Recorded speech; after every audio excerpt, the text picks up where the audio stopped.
تو حضرت آمینہ رضی اللہ تعالیٰ عنہ کے آپ اپنی ماں کے بدن میں ہیں اور والد کا انتقال ہو گیا، حضرت عبداللہ کا انتقال ہو گیا، تو محلے کے اندر یہ چہمگوئیاں عورتوں میں شروع ہوئی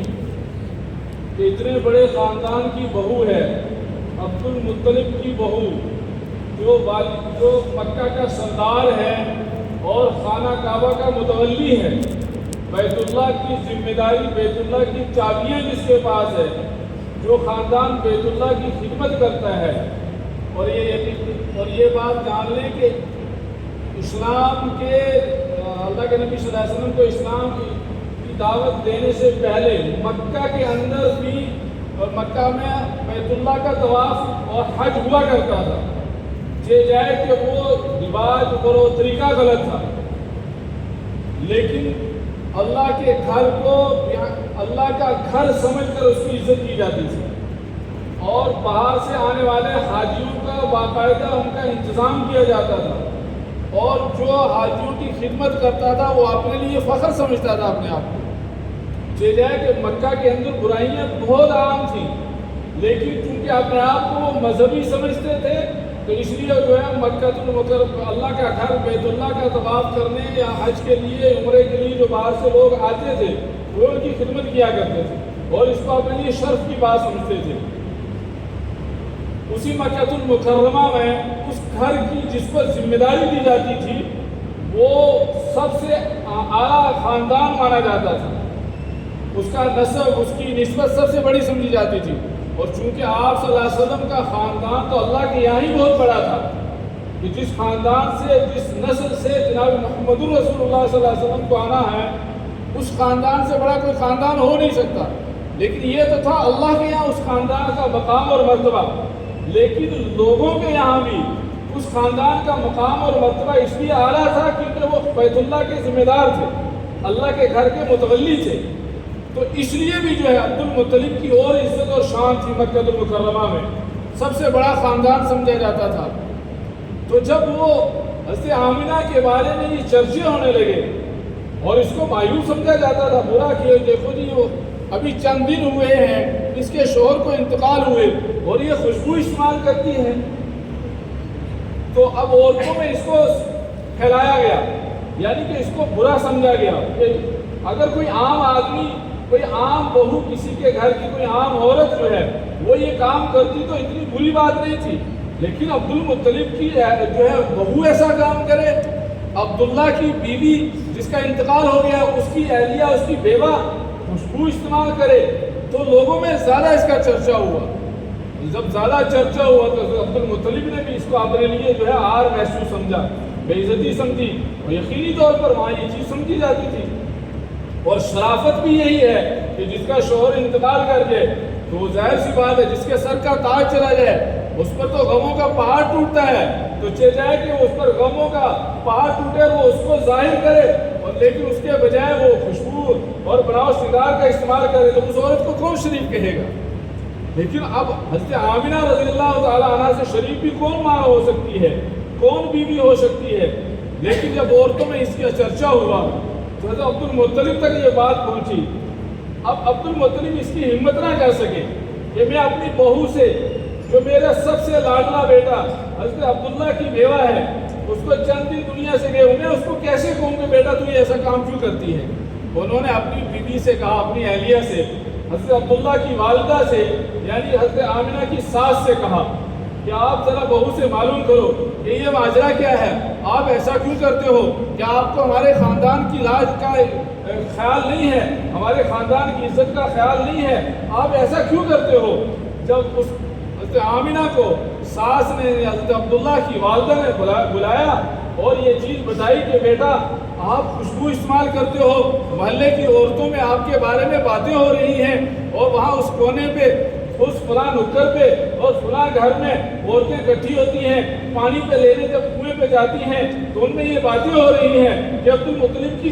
جو ہے بہو ہے وہ کیسی ہے، دیکھو ابھی اس کے نوجوان شوہر کو انتقال ہوئے ابھی چند دن ہوئے ہیں اور یہ خوشبو استعمال کرتی ہے۔ تو جب حضرت آمینہ سے یہ کہا گیا تو حضرت آمینہ نے کہا کہ امی جان میری کیا مجال ہے، میری کیا حیثیت ہے، میری کیا ہمت ہے، میں ایسا کام کروں کہ جس کے شوہر کا ابھی چند دن پہلے انتقال ہوا ہو اور میرے پر غموں کے پہاڑ ٹوٹے ہوں، اور غموں کے پہاڑ تو ہر ایک پر ٹوٹتے ہیں جس کا شوہر چلا جائے، لیکن اگر جس کے پیٹ میں اس کے شوہر کی نشانی بھی ہو تو پھر اس کے تو غموں کا کیا کہنا، اس پر تو عجیب و غریب قسم کی حالات ہوتے ہیں۔ اماں جان میں ایسا کبھی نہیں کر سکتی، لیکن میں کروں کیا کہ جس دن سے آپ کے بیٹے کی نشانی میرے پیٹ میں آئی ہے، جس دن سے یہ بچہ میرے پیٹ میں آیا ہے، اس دن سے جو ہے میں زمین پر اگر تھوکتی بھی ہوں تو اس تھوک میں سے بھی خوشبو آتی ہے، میرے کپڑوں میں سے خوشبو آتی ہے، میں جس راستے سے چلتی ہوں اس راستے سے بعد میں عورتیں گزرتی ہیں تو وہ جو ہے شور کرتی ہیں، دیکھو جی آمنہ نے جو ہے ابھی آمنہ ادھر سے گزری ہے اور اس محلے سے اس گلی سے جو ہے وہ خوشبو آ رہی ہے، یہ کیسی عورت ہے یہ خوشبو استعمال کرتی ہے؟ تو اس نے کہا یہ بچہ جو ہے یہی کوئی مبارک بچہ ہے جو میرے پیٹ میں ہے، ورنہ میں خوشبو استعمال نہیں کرتی۔ آخر ایک وہ دن آیا، جناب محمد رسول اللہ صلی اللہ علیہ وسلم سحر کے وقت جو ہے دنیا میں تشریف لائے، سوموار کا دن تھا، ربیع الاول کا مہینہ تھا، 12، 8 یا 9 تاریخ تھی چاند کی، جس دن جناب محمد رسول اللہ صلی اللہ علیہ وسلم تشریف لائے۔ اب عرب کے اندر ایک رواج اور تھا، وہ رواج کیا تھا کہ عرب کے اندر پہلے ساری دنیا میں خصوصاً عرب کے علاقوں میں قافلے جو ہے تجارت کے قافلے سامان لے کر باہر سے آتے تھے، اور یہاں سے قافلے باہر جاتے تھے سامان لینے دینے کے لیے، اور جو باہر سے قافلے آتے تھے وہ چونکہ عربی نہیں ہوتے تھے، کوئی شام سے آتا تھا، کوئی عجم سے جاتا تھا، اگر کوئی عربی بھی ہوتا تھا تو ان کی اپنی جو ہے لینگویج اپنی زبان ہوتی تھی، اس کے اندر فرق ہوتا تھا، لیکن اصل عرب جو تھے وہ مکہ المکرمہ کے لوگ تھے،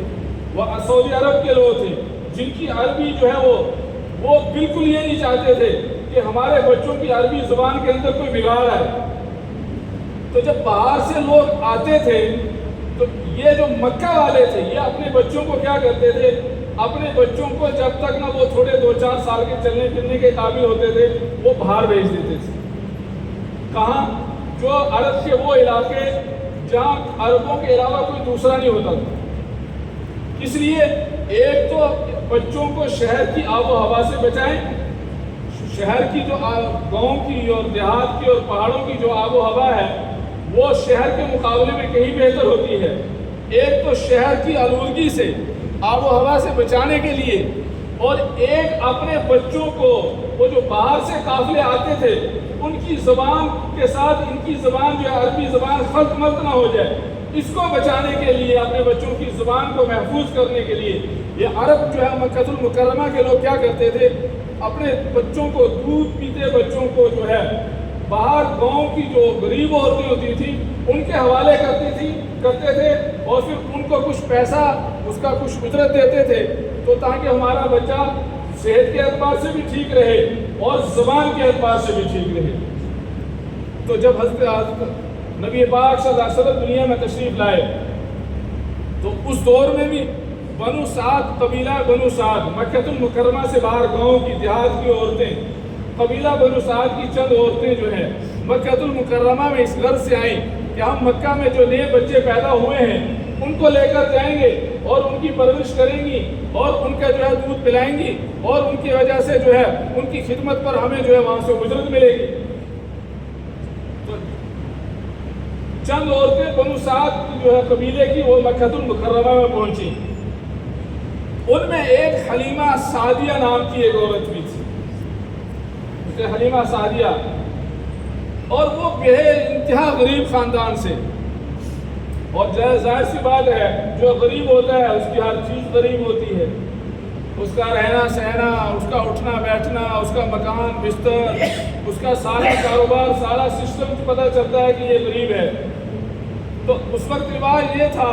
کہ سواریوں پہ، اونٹ پہ اور گھوڑوں پہ سوار ہو کر لوگ سفر کیا کرتے تھے، تو حضرت حلیمہ کی جو سواری تھی وہ بھی بہت کمزور تھی،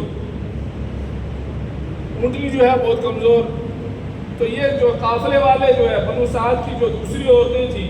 جب وہ آگے نکل جاتی تھی تو ان کی سواریاں تیز تھی، طاقتور تھی، تو حلیمہ کی سواری پیچھے رہ جاتی، یہ اور ان کے شوہر تھے اور ان کی ایک اونٹنی تھی اور ایک گدھا تھا ساتھ میں، تو یہ سواری جو ہے پیچھے رہ جاتی تھی۔ یہ کمزور تھے تو ان کو انتظار کرنا پڑتا، پھر یہ پہنچتی، پھر قافلہ چلتا، لیکن جب کافی ایسے ان کو رکنا پڑا، انہوں نے کہا کہ سعدیہ اگر تو ہمیں اجازت دے، تیری وجہ سے سارا قافلہ پریشان ہو رہا ہے، تیری سواری کمزور ہے، اگر تو اجازت دے تو ہم چلے جاتے ہیں، وہاں جا کر شہر میں مل لیں گے، تو جو ہے آرام سے ہمارے پیچھے آ جانا۔ حضرت سعدیہ نے کہا کہ کوئی بات نہیں، میری تو سواری کمزور ہے، میری وجہ سے تم کیوں پریشان ہو، تم چلے جاؤ۔ اب یہ